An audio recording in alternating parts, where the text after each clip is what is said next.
Fridge का compressor कैसे change करें। दोस्तों, कंप्रेसर चेंज करने से पहले सबसे पहले हमने क्या करना है, सबसे पहले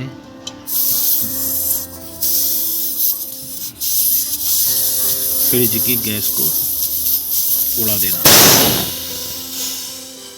इस तरीके से।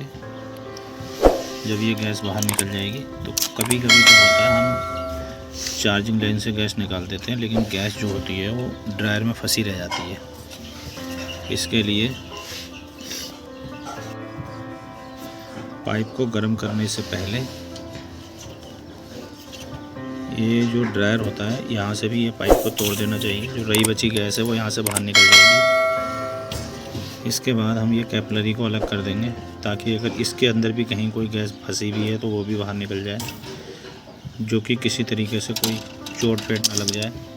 कई बार कन्फ्यूजन हो जाता है कुछ लोगों को, तो क्या होता है, कभी ध्यान बैठ गया और गैस फ्रिज के अंदर रहती है और एकदम से आग जला के टाँके निकालने लग जाते हैं। ऐसा कई लोगों के साथ हो जाता है। उसमें ब्लास्ट होने का डर रहता है और चोट लगने का बहुत हद तक खतरा बना रहता है। इसके बाद अब हमने सारे पाइप अब अलग कर दिए हैं। हमने ये पिन वाल खोल दिया है और ड्रायर से कैपिलरी अलग कर दी है। अब ये इसकी गैस सारी उड़ चुकी है। अब हम इसके टाँके निकालते हैं। ये है बुटेन बत्ती। ये बुटेन बत्ती के आगे इस तरीके से एक टीन आती है। ये रेडीमेड रहती है, आ जाती है, बाज़ार में मिल जाती है आसानी से। इस बत्ती से होता क्या है कि आगे से फ्रिज में आग लगने का डर नहीं रहता है।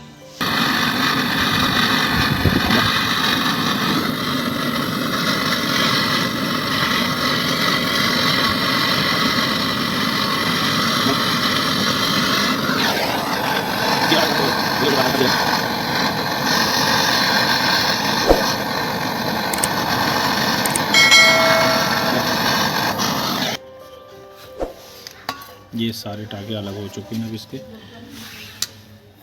अब हम इस कंप्रेसर को बाहर निकालते हैं।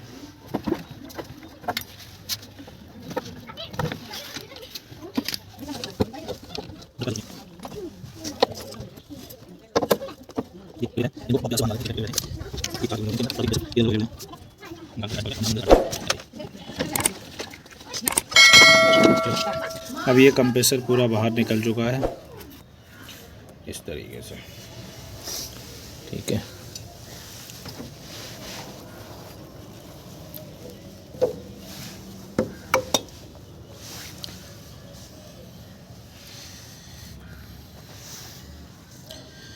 ये इसमें दूसरा नया कंप्रेसर फिट कर दिया है। कंप्रेसर फिट करने के बाद जब आपने इसके टाँके लगाने हैं, तब एक चीज़ का ध्यान रखना है कि इसका जो ये स्टिकर है ना, ये वाला, ये स्टिकर में किसी तरीके की आग ना लग जाए।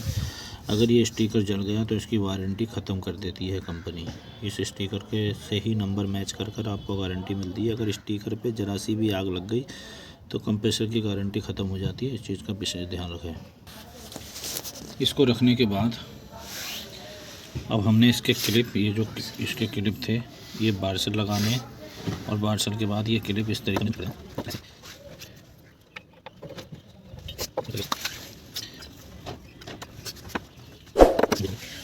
इस तरीके से चारों क्लिप लगाने के बाद अब हम इसके टाँके लगाएंगे।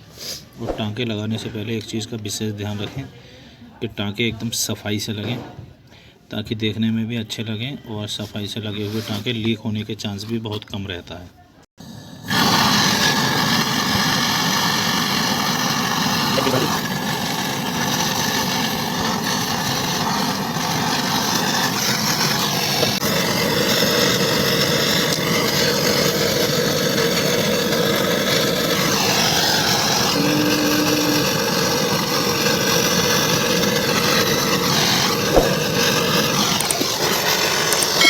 ये सारे टाँके लगने के बाद इन टाँकों को हम चेक कर लेंगे। एक आईना शीशे की मदद से, शीशे से हम बैक साइड से देख सकते हैं कि टाँका कैसा लगा है। ये आप देख पा रहे होंगे इस तरीके से। अगर कई बार क्या होता है, नीचे की साइड से टाँका लगने को रह जाता है और वहाँ से गैस लीक हो जाती है।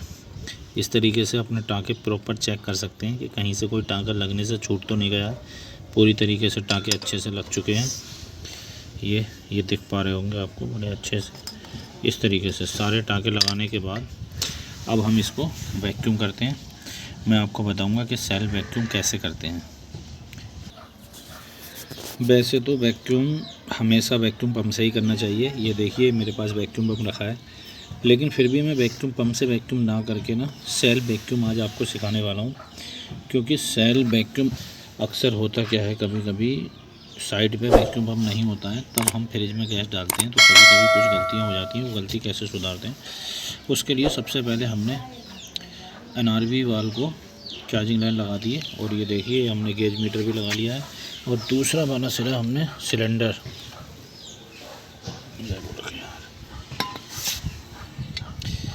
ऐसे, दूसरा वाला सिरा हमने सिलेंडर से कनेक्ट कर दिया है इस तरीके से ऐसे। अब ये ऐसे रख दिया इस तरीके से। एक सिरा हमने यहाँ फ्रिज में कंप्रेसर में लगा दिया है और दूसरा वाला इस तरीके से ऐसे एक सिलेंडर इसके साथ कनेक्ट कर देंगे अपने R134। रेफ्रिजरेंट डालने से पहले एक चीज़ का और ध्यान रखना है कि हमारे कंप्रेसर पे कौन सी गैस लिखी हुई है। ये देखिए आप देख पा रहे होंगे, इस पर रेफ्रिजरेंट R134 लिखा हुआ है। इसमें हम R134 ही यूज़ करने वाले हैं, फ्लोरोन, इस तरीके से। इसके बाद हमने क्या करना है, कंप्रेसर को ऑन कर देना है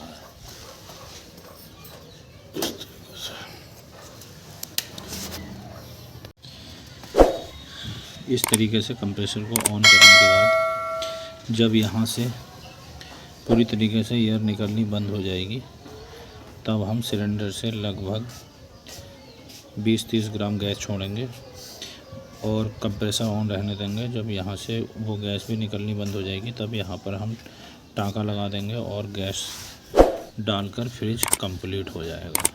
इस तरीके से आप फ्रिज का कंप्रेसर चेंज कर सकते हैं।